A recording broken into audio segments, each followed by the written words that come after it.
The hockey outing. One day in the mid-70s, Bob decided to invite Diane's mother, Kay, to a Toronto Maple Leafs game. Since first meeting her in September of 1956, they hadn't had much one-on-one time together, so it was a great opportunity. Bob received red seat tickets from work and phoned 34 Chester. "Hello?" She answered. "Hi, Kay," said Bob. "Would you like to go to a Maple Leafs hockey game this Saturday night? I have 2 tickets." "Yes, that would be lovely." she said.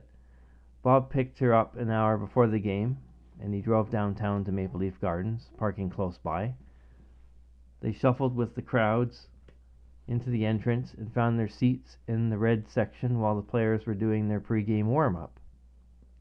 Kay had never been to an arena before. She didn't follow the Leafs, let alone know much about hockey, so Bob thought it would help to give Kay a quick crash course. But he didn't want to confuse her with statistics or the rules of the game. "Kay, do you see that guy with the big bushy orange mustache?" asked Bob. "With the number 7 on his back?" asked Kay.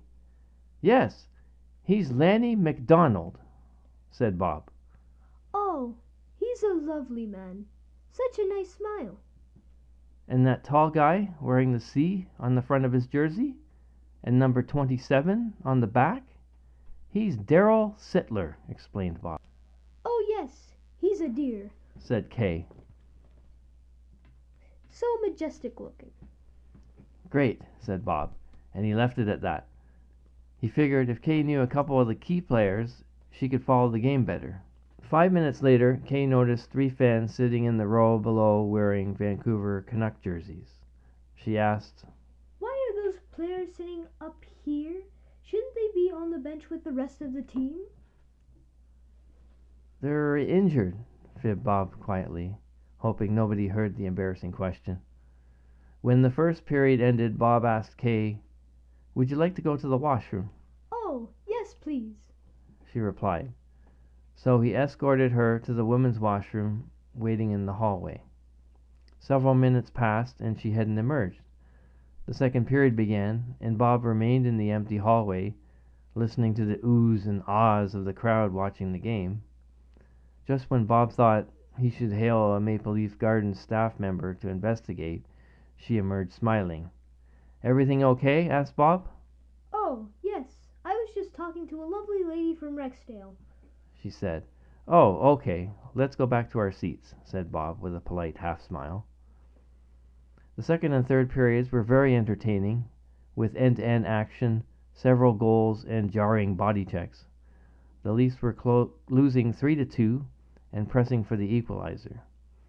They nearly scored close in, and players on both teams were scrambling for the loose puck. The Canucks defenseman cleared a Maple Leaf from the crease, knocking him down. Everybody in the crowd was standing, craning their necks to see the melee. The fallen Leaf player wasn't getting up. "Who's injured?" asked a fan behind them. "Oh my, it's Lanny Sittler!" shouted Kay. "Lanny Sittler?" asked the stunned fan with a contorted face. Embarrassed beyond belief, Bob sat down and covered his head. "Oh, thank goodness," said Kay. "Darryl McDonald is helping him. He's so majestic."